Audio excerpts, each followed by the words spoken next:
أعوذ بالله السميع العليم من الشيطان الرجيم. بسم الله الرحمن الرحيم. قال الملأ الذين استكبروا من قومه لنخرجنك يا شعيب والذين آمنوا معك من قريتنا أو لتعودن في ملتنا. قال أولو كنا كارهين قد افترينا على الله كذبا إن عدنا في ملتكم بعد إذ نجانا الله منها وما يكون لنا أن نعود فيها إلا أن يشاء الله ربنا وسع ربنا كل شيء علما على الله توكلنا ربنا افتح بيننا وبين قومنا بالحق وأنت خير الفاتحين. وقال الملأ الذين كفروا من قومه لئن اتبعتم شعيبا إنكم إذا لخاسرون فأخذتهم الرجفة فأصبحوا في دارهم جاثمين. الذين كذبوا شعيبا كأن لم يغنوا فيها الذين كذبوا شعيبا كانوا هم الخاسرين. فتولى عنهم وقال يا قوم لقد أبلغتكم رسالات ربي ونصحت لكم فكيف آسى على قوم كافرين. وما أرسلنا في قرية من نبي إلا أخذنا أهلها بالبأساء والضراء لعلهم يضرعون ثم بدلنا مكان السيئة الحسنة حتى عفوا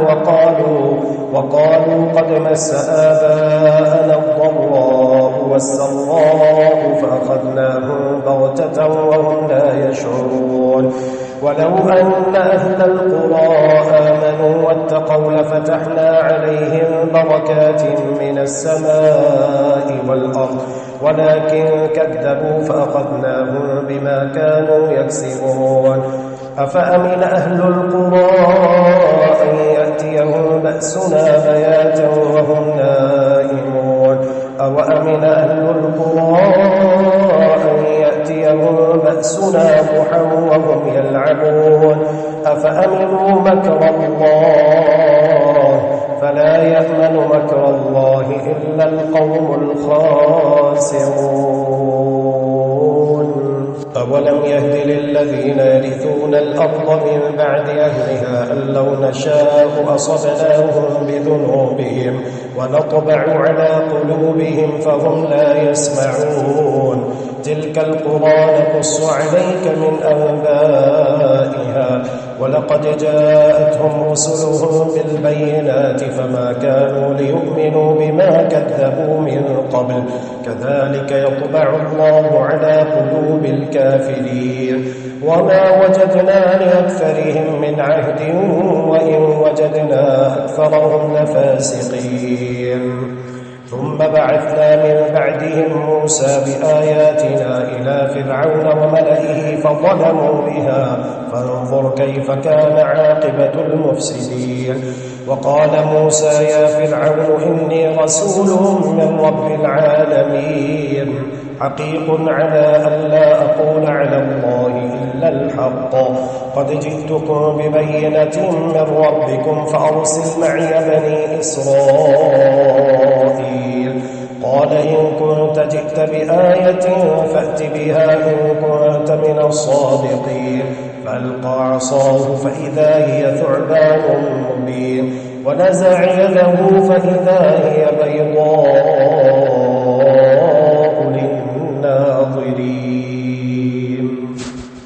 قال الملأ من قوم فرعون إن هذا لساحر عليم يريد أن يخرجكم من أرضكم فماذا تأمرون. قالوا أرجه وأخاه وأرسل في المدائن حاشرين يأتوك بكل ساحر عليم. وجاء السحرة فرعون قالوا إن لنا لأجرا إن كنا نحن الغالبين قال نعم وإنكم لمن المقربين قالوا يا موسى إما أن تلقي وإما أن نكون نحن الملقين قال ألقوا فلما ألقوا سحروا أعين الناس واسترهبوهم وجاءوا بسحر عظيم وأوحينا إلى موسى أن ألق عصاك فإذا هي تلقف ما يأفكون فوقع الحق وبطل ما كانوا يعملون فغلبوا هنالك وانقلبوا صاغرين وألقي السحرة ساجدين قالوا آمنا برب العالمين رب موسى وهارون قال فرعون آمنتم به قبل أن آذن لكم إن هذا لمكر مكرتموه في المدينة لتخرجوا منها أهلها فسوف تعلمون لأقطعن أيديكم وأرجلكم من خلاف ثم لأصلبنكم أجمعين قالوا إنا إلى ربنا منقلبون وما تنقم منا إلا أن آمنا بآيات ربنا لما جاءتنا ربنا أفرغ علينا صبرا وتوفنا مسلمين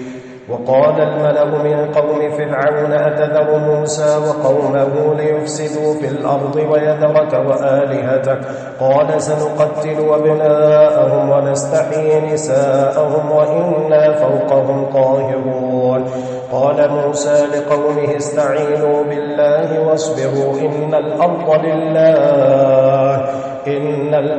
لله يورثها من يشاء من عباده والعاقبة للمتقين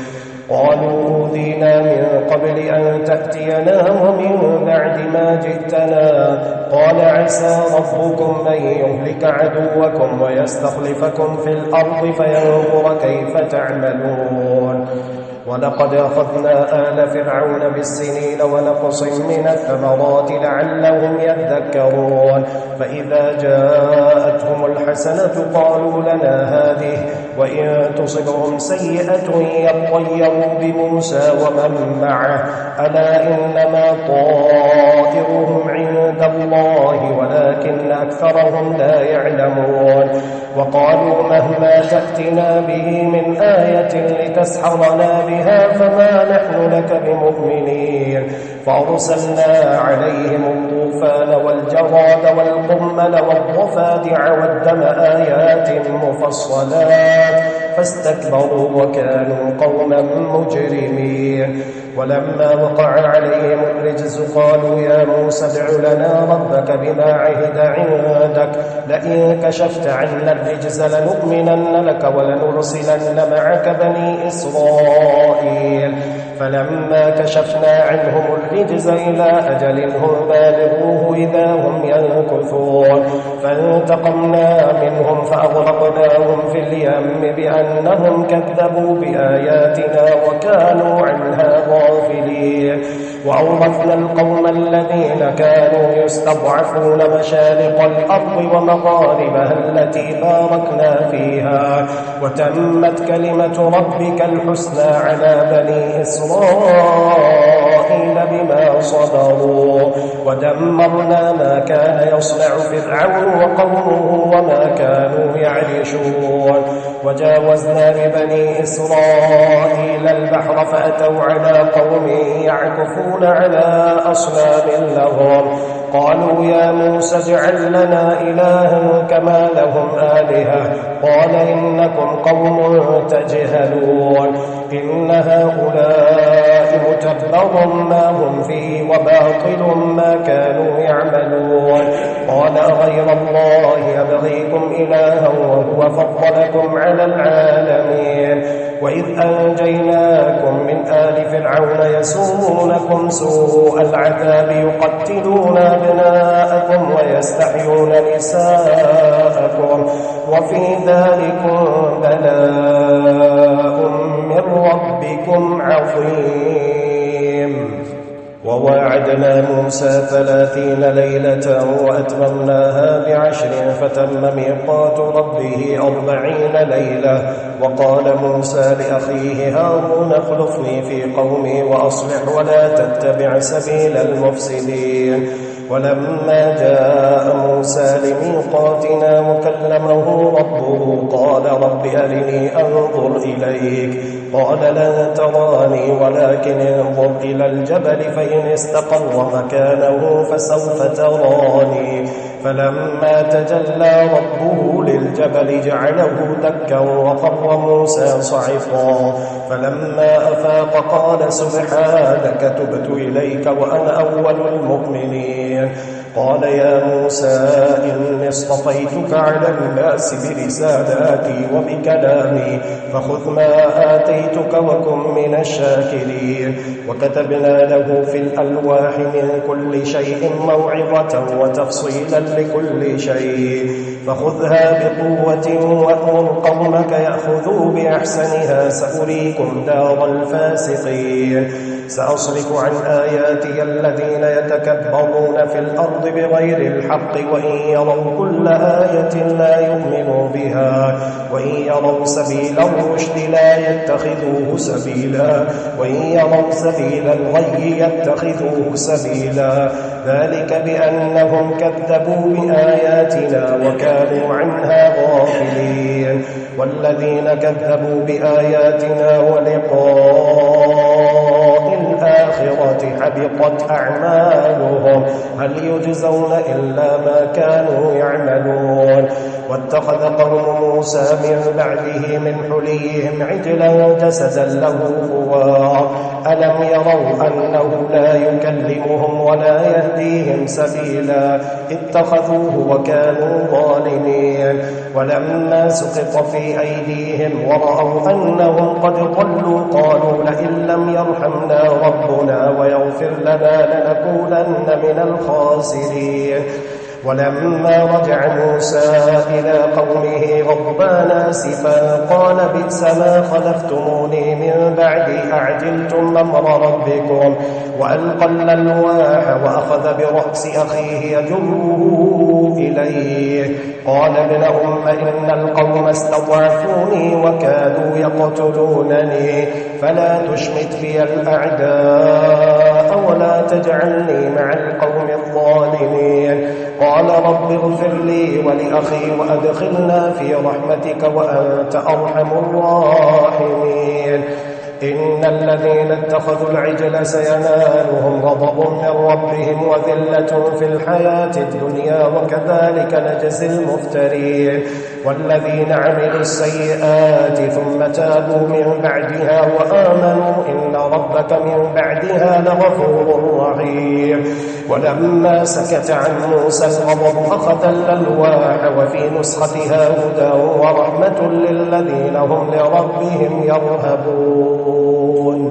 واختار موسى قومه 70 رجلا لميقاتنا فلما أخذتهم الرجفة قال رب لو شئت أهلكتهم من قبل وإياي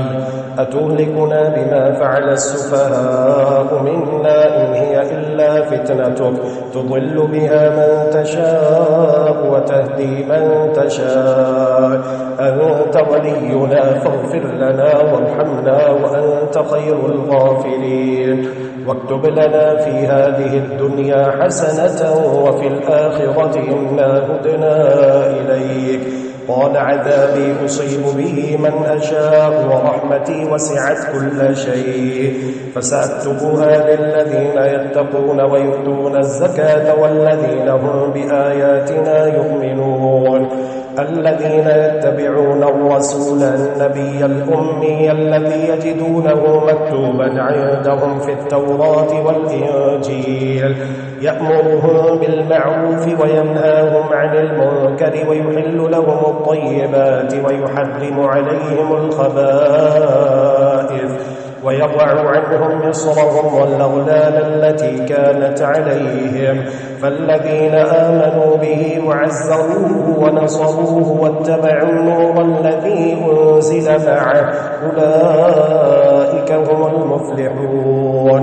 قل يا أيها الناس الناس إني رسول الله إليكم جميعا الذي له ملك السماوات والأرض لا إله إلا هو يحيي ويميت فآمنوا بالله ورسوله النبي الأمي الذي يؤمن بالله وكلماته واتبعوه لعلكم تهتدون. ومن قوم موسى أمة يهدون بالحق وبه يعدلون وقطعناهم 12 أسباطا أمما وأوحينا إلى موسى إذ استسقاه قومه أن اضرب بعصاك الحجر فانبجست منه 12 عينا قد علم كل أناس مشربهم وظللنا عليهم الغمام وأنزلنا عليهم المن والسلوى كلوا من طيبات ما رزقناكم وما ظلمونا ولكن كانوا أنفسهم يظلمون. وإذ قيل لهم اسكنوا هذه القرية وكلوا منها حيث شئتم وقولوا حطة وادخلوا الباب سجدا نغفر لكم خطيئاتكم سنزيد المحسنين. فبدل الذين ظلموا منهم قولا غير الذي قيل لهم فأرسلنا عليهم رجزا من السماء بما كانوا يظلمون. واسألهم عن القرية التي كانت حاضرة البحر إذ يعدون في السبت إذ تأتيهم حيتانهم يوم سبتهم شرعا ويوم لا يسبتون لا تأتيهم كذلك نبلوهم بما كانوا يفسقون. وإذ قالت أمة منهم لم تعظون قوما الله مهلكهم أو معذبهم عذابا شديدا قالوا معذرة إلى ربكم ولعلهم يتقون. فلما نسوا ما ذكروا به أنجينا الذين ينهون عن السوء وأخذنا الذين ظلموا بعذاب بئيس بما كانوا يفسقون. فلما عتوا عما نهوا عنه قلنا لهم كونوا قردة خاسئين. وإذ تأذن ربك ليبعثن عليهم إلى يوم القيامة من يسومهم سوء العذاب إن ربك لسريع العقاب وإنه لغفور رحيم. وقطعناهم في الأرض أمما منهم الصالحون ومنهم دون ذلك وبلوناهم بالحسنات والسيئات لعلهم يرجعون. فخلف من بعدهم خلف ورثوا الكتاب يأخذون عرض هذا الأدنى ويقولون سيغفر لنا وإن يأتهم عرض مثله يأخذوه. ألم يؤخذ عليهم ميثاق الكتاب ألا يقولوا على الله إلا الحق ودرسوا ما فيه والدار الآخرة خير للذين يتقون أفلا تعقلون. والذين يمسكون بالكتاب وأقاموا الصلاة إنا لا نضيع أجر المصلحين. وإذ نتقنا الجبل فوقهم كأنه ظلة وظنوا أنه واقع بهم خذوا ما آتيناكم بقوة واذكروا ما فيه لعلكم تتقون. وإذ أخذ ربك من بني آدم من ظهورهم ذريتهم وأشهدهم على أنفسهم ألست بربكم قالوا بلى شهدنا أن تقولوا يوم القيامة إنا كنا عن هذا غافلين أو تقولوا إنما أشرك آباؤنا من قبل وكنا ذرية من بعدهم أفتهلكنا بما فعل المبطلون وكذلك نفصل الآيات ولعلهم يرجعون. واتل عليهم نبأ الذي آتيناه آياتنا فانسلخ منها فأتبعه الشيطان فكان من الغاوين. ولو شئنا لرفعناه بها ولكنه أخلد إلى الأرض واتبع هواه فمثله كمثل الكلب إن تحمل عليه يلهث أو تتركه يلهث ذلك مثل القوم الذين كذبوا بآياتنا فقصص القصص لعلهم يتفكرون مثلا القوم الذين كذبوا بآياتنا وأنفسهم كانوا يظلمون من يهد الله فهو المهتدي ومن يضلل فأولئك هم الخاسرون ولقد ذرأنا لجهنم كثيرا من الجن والإنس لهم قلوب لا يفقهون بها ولهم أعين لا يبصرون بها ولهم آذان لا يسمعون بها أولئك كالأنعام بل هم أضل أولئك هم الغافلون ولله الأسماء الحسنى فادعوه بها وذروا الذين يلحدون في أسمائه سيجزون ما كانوا يعملون وممن خلقنا أمة يهدون بالحق وبه يعدلون والذين كذبوا بآياتنا سنستدرجهم من حيث لا يعلمون وأملي لهم إن كيدي متين أولم يتفكروا ما بصاحبهم من جنة إن هو إلا نذير مبين أولم ينظروا في ملكوت السماوات والأرض وما خلق الله من شيء وأن عسى أن يكون قد اقترب أجلهم فبأي حديث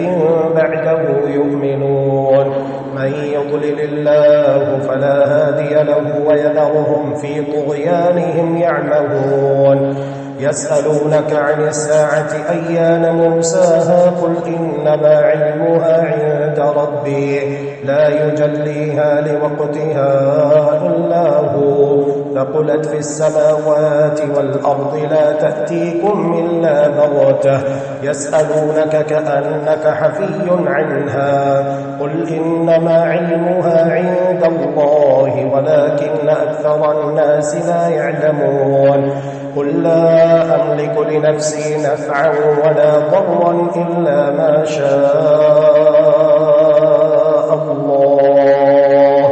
ولو كنت أعلم الغيب لاستكثرت من الخير وما مسني السوء إن أنا إلا نذير وبشير لقوم يؤمنون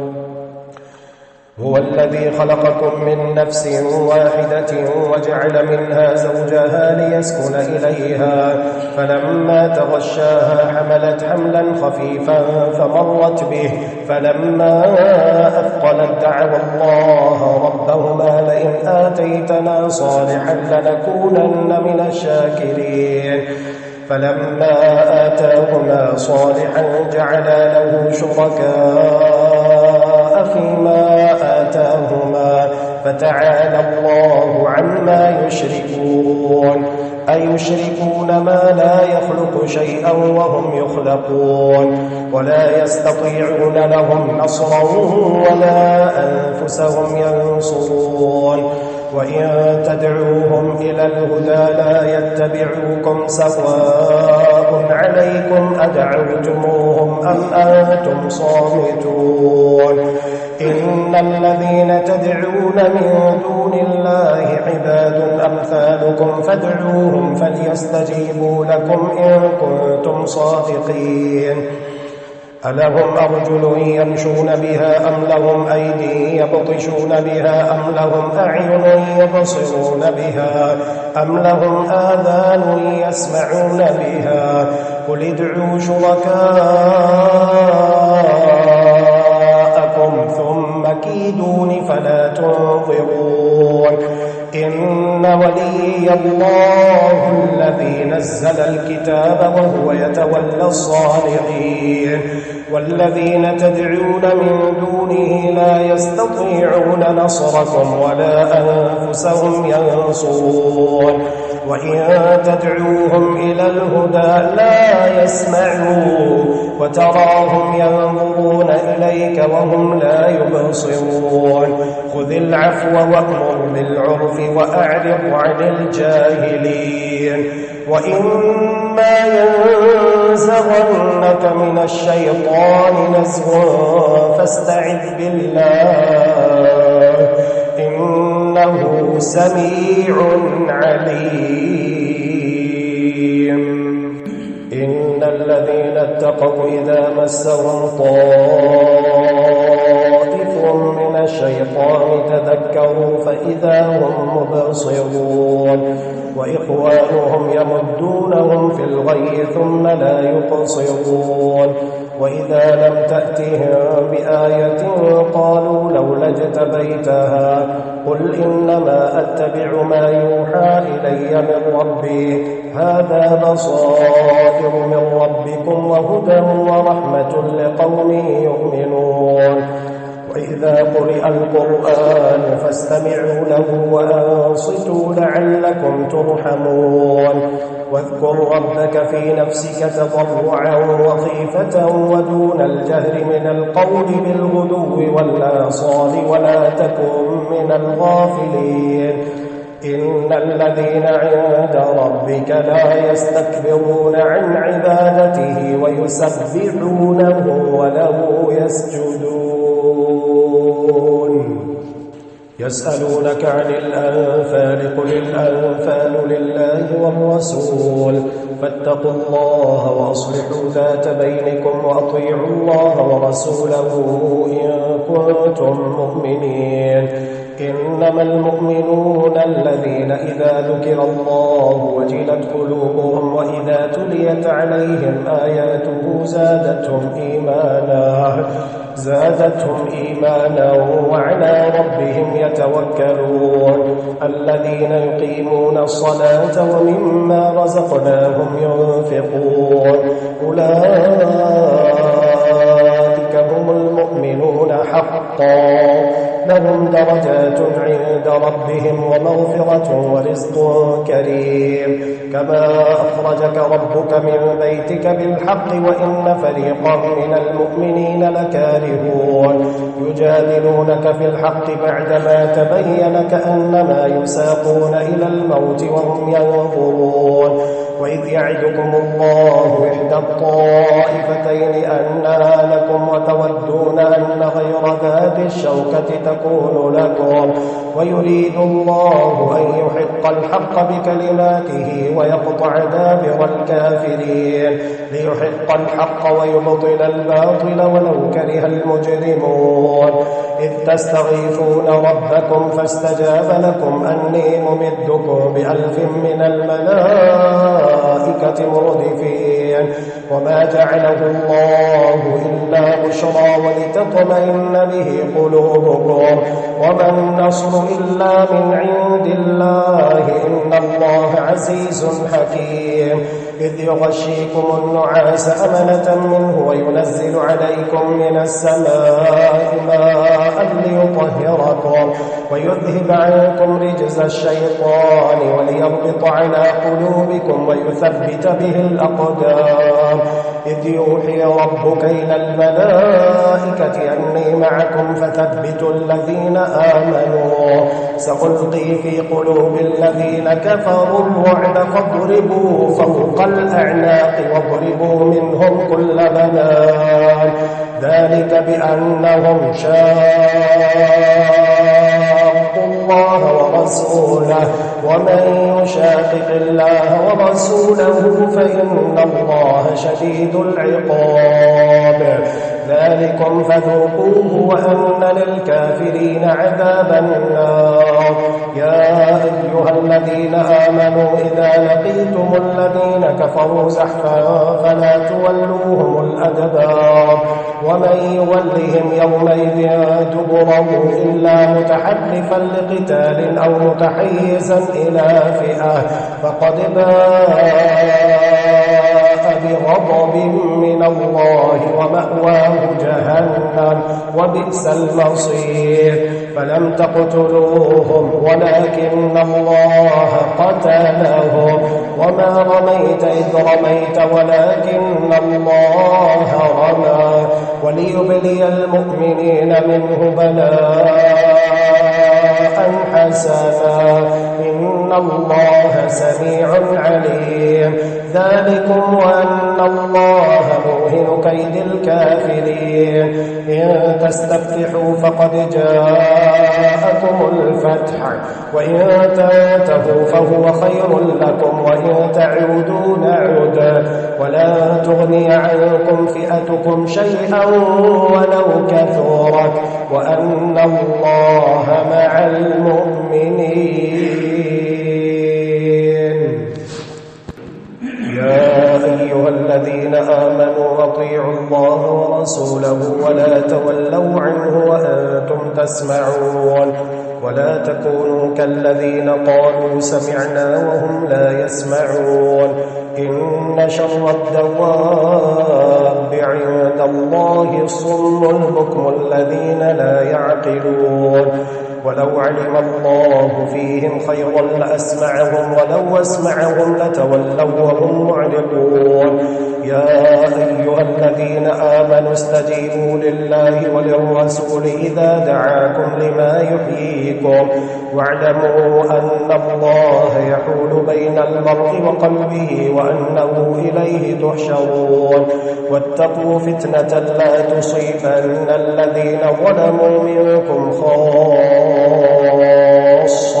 واعلموا أن الله شديد العقاب واذكروا إذ أنتم قليل مستضعفون في الأرض تخافون أن يتخطفكم الناس فآواكم وأيدكم بنصره ورزقكم من الطيبات لعلكم تشكرون يا أيها الذين آمنوا لا تخونوا الله والرسول وتخونوا أماناتكم وأنتم تعلمون واعلموا أنما